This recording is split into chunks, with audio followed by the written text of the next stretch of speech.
Morning. If music be the food of love. Have you heard the world is under quarantine? And it's because of COVID-19.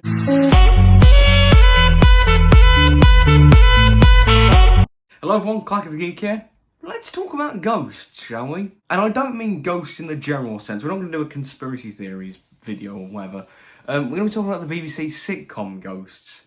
I had you there for a second, didn't I? Anyway, Ghosts is, as I say, it's a BBC sitcom, very recent actually. It only started in 2019, so it's older. Well, no, my channel is older than it. Anyway, yeah, it's a BBC sitcom. It's been running for 4 series. Well, the 4th series has just come out recently, and it's created by the Six Idiots, the comedy troupe known as the Six Idiots, like Matthew Bainton, Simon Farnaby, basically the folks who made Horrible Histories.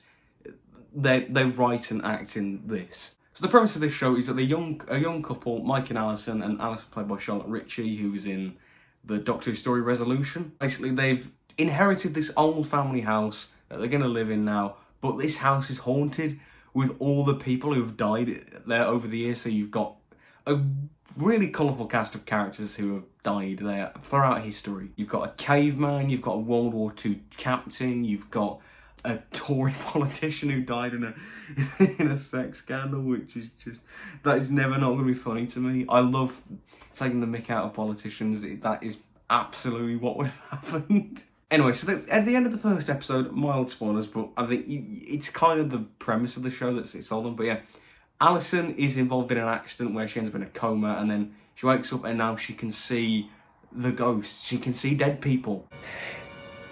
I see dead people.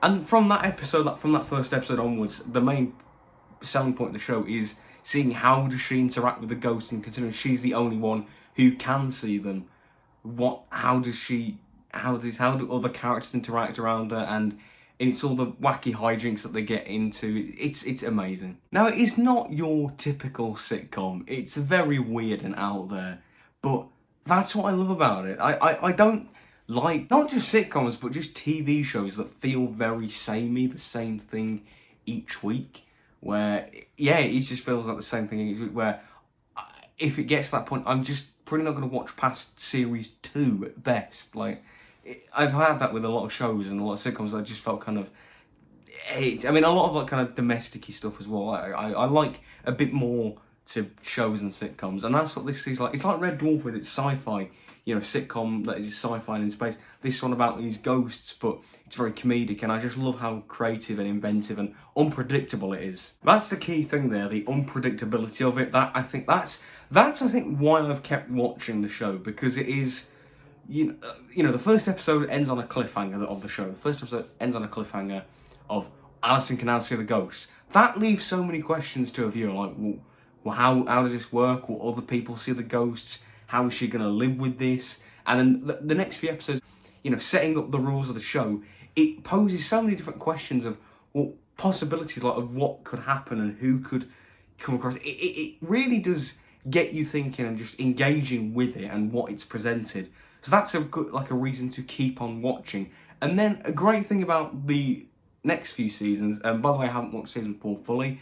It's only just come out, I need to watch it, but this is focused on series 2 and 3. How the status quo shifts each season, and again, it's that kind of unpredictable nature where you never know what could be happening next, so it's best to keep watching, and that's why I've stuck with it. Series 1 is very much Alison, and in turn the audience, learning about the rules of this world and how it works, how the ghosts interact and how it all works. Then you get series 2, and the status quo shifted where Alison is just living with the ghosts. Like, they've all got their morning routines, and they've all kind of adopted very modern customs and whatnot, despite the fact that they're throughout history. And also series 3, there's a plot line about this character called Lucy, who may or may not be Alice's sister. So you never know. But it's this kind of continuity that keeps on changing, and it makes you want to watch. At least for me, it did. I think calling it a serialised show would be an overstatement. It's not really serialised like something like, I don't know, Stranger Things. But it is that kind of continuity that constantly shifts every series or so, and I think that makes it exciting and unpredictable, and it just keeps you watching, I think. And it's a good thing that they keep you watching, because some of the storytelling in this is really inventive. I mean, the one I will always go to, because it is my favourite of the entire show, It's from series 2. It's called The Thomas Thorne Affair, and it looks into Matthew Bain's character Thomas and how he died in real life, and how he became a ghost.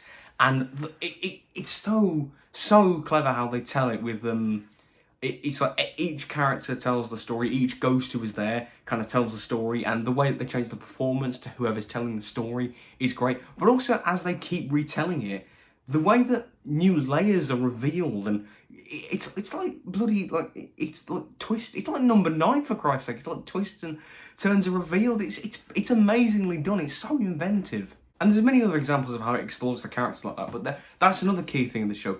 The honest-to-God characters here, like, they so could have easily just given them silly costumes, put them, you know, from different points in history, and, you know, just amusing visual sight gags like, ha ha ha, the scout leader's got an arrow through his neck. Ha ha ha, the politician's got no trousers on. Ha ha ha, that woman's all burnt and stuff. But no, they actually get you to sympathise with the characters. Even some of the ones that you are arguably more unlikable, like Julian, for example. He's such an arsehole, but as the series goes on, I think you grow to kind of love him. He's still an arsehole, but he becomes a bit more, I guess, because of Alison and Mike, he kind of softens a bit, and he's still an arsehole, but he's a bit more playful and mischievous. And the Christmas special that focused on him, I think, was the series 2 one. But I really enjoyed that one because, I mean, he's pretty my favourite character, you know, political satire. It's up my street. I figured I'd also say some of my other favourite characters from the show. Robin, the caveman, who is ironically and arguably the most intelligent of the group. That just makes him really funny.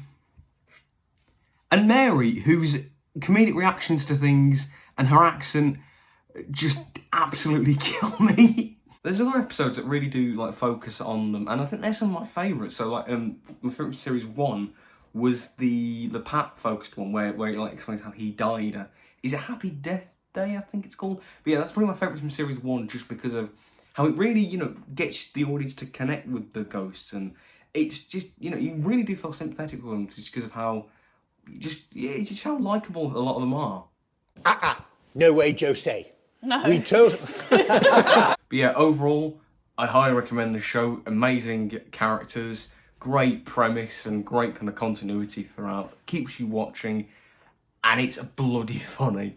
I'm not going to ruin the jokes because that'd be horrible. Because some of these jokes are just they're amazing. They're absolutely amazing. Yeah, it's a great new comedy, and it's something that really fresh and different, and that's what I was trying to look for. Things that are different, things that are not following the norm.